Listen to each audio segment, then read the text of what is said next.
Mesdames, Messieurs, bienvenue à vos affaires. Dans le cadre de cette dernière émission de l'année 1995, nous allons parler de collection de timbres, de collection de monnaies, de collection d'œuvres d'art, collection de cartes. Là, la grande question, c'est que collectionner, c'est sûrement passionnant, à n'en pas douter, mais est-ce que les collections, c'est payant? C'est surtout ça, je suis certain que vous voulez savoir. Et c'est ce qu'on va voir avec mes invités que je vous présente à l'instant même. Richard Gratton, qui est président de la Fédération québécoise de philatélie. Ensuite, Serge Laramé, directeur de l'Association canadienne de numismatique pour le Québec. Bonsoir, M. Laramé. Et M. Yégard de Saint-Hippolyte, commissaire-priseur à l'Hôtel des Encamps. Bonsoir. Bonsoir. Alors, nous nous revoyons après la pause.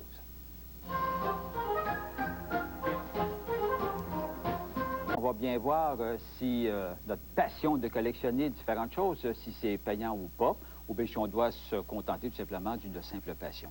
Monsieur Gratton, vous êtes un collectionneur de timbres. C'est-tu payant? Non, c'est pas payant, mais c'est très amusant.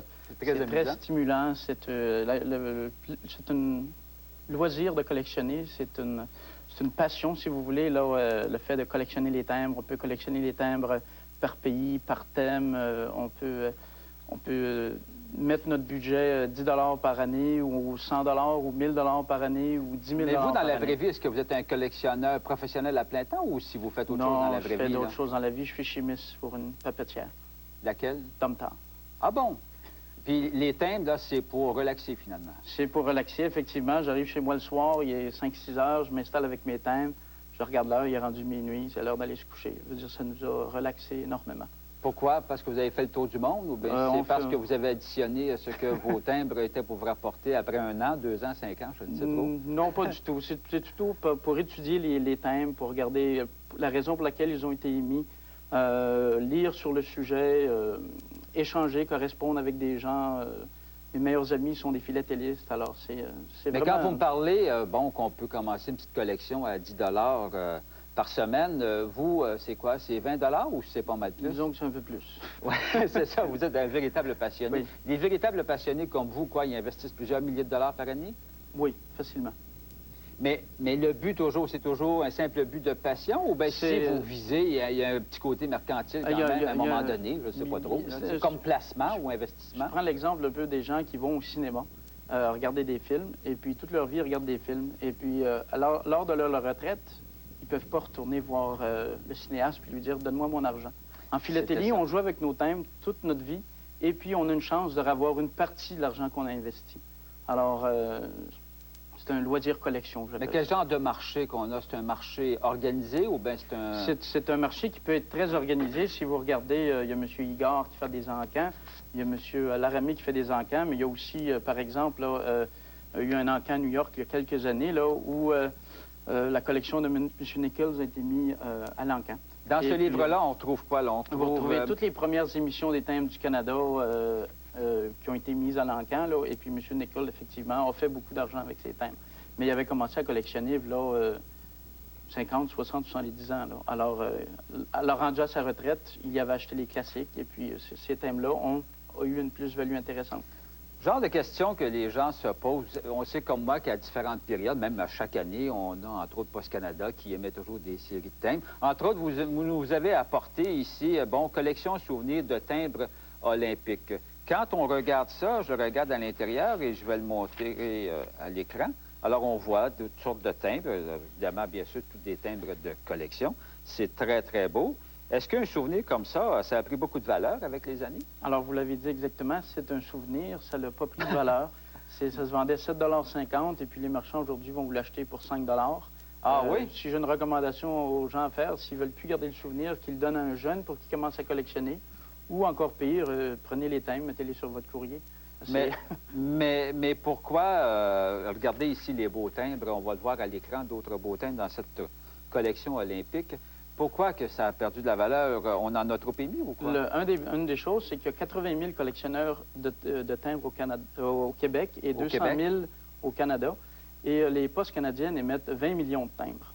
Alors, il y a énormément de gens qui achètent qui spéculent puis qui achètent des grosses quantités de timbres. Qu'est-ce qui fait qu'un timbre prend de la valeur? C'est-tu parce qu'il est très beau? Bien, c'est parce que plutôt il est très, très rare. C'est l'offre et la demande. C'est l'offre et la demande. Alors, il peut y avoir un timbre qui a seulement 25 de connus et puis il peut se vendre quelques centaines de dollars, alors qu'un numéro 3 du Canada, le 12 pence noir, il y en a 1450 d'émis et puis il vaut 90 000 à l'état neuf.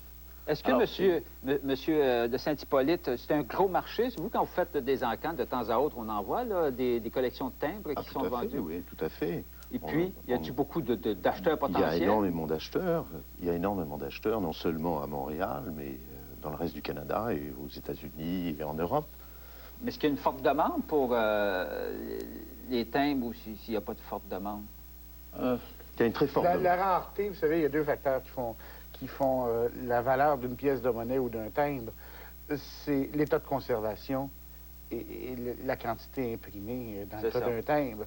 Est-ce que la quantité imprimée joue davantage? J'imagine quand on en imprime à coups de millions.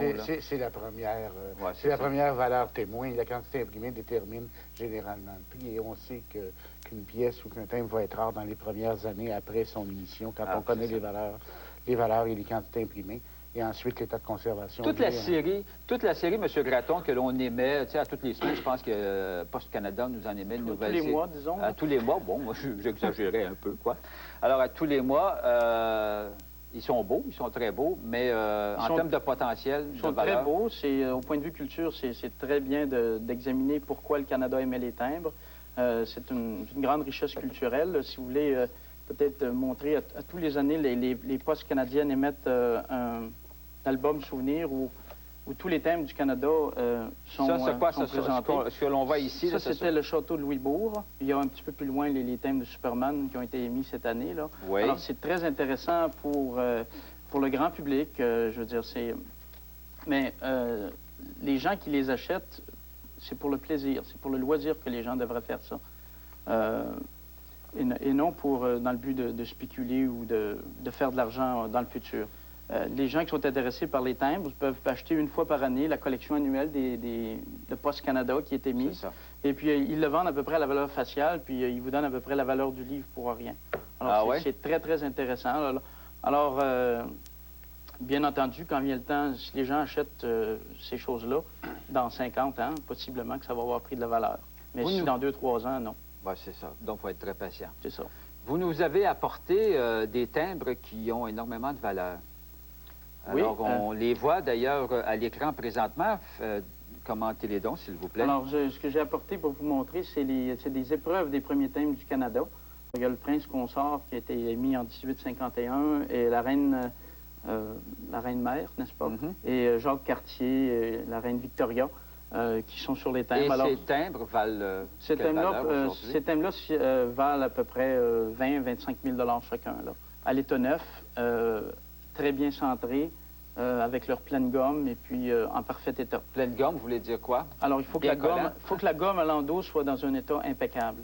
D'accord. Alors, je pense que c'est peut-être important aussi de mentionner qu'il existe un comité d'expertise au Québec qui va vous donner la valeur de votre timbre, qui analyse vos timbres, il vous donne la valeur de votre timbre et puis il vous donne son état. Alors, où est ce comité-là? Qu'est-ce qu'on fait pour... C'est le comité qui est disponible à la Fédération québécoise de philatélie. Donc, vous donnerez le numéro tantôt, un peu plus tard. Merci, monsieur Laramé. On va passer des timbres à la monnaie. Et évidemment, la monnaie, ça aussi, c'est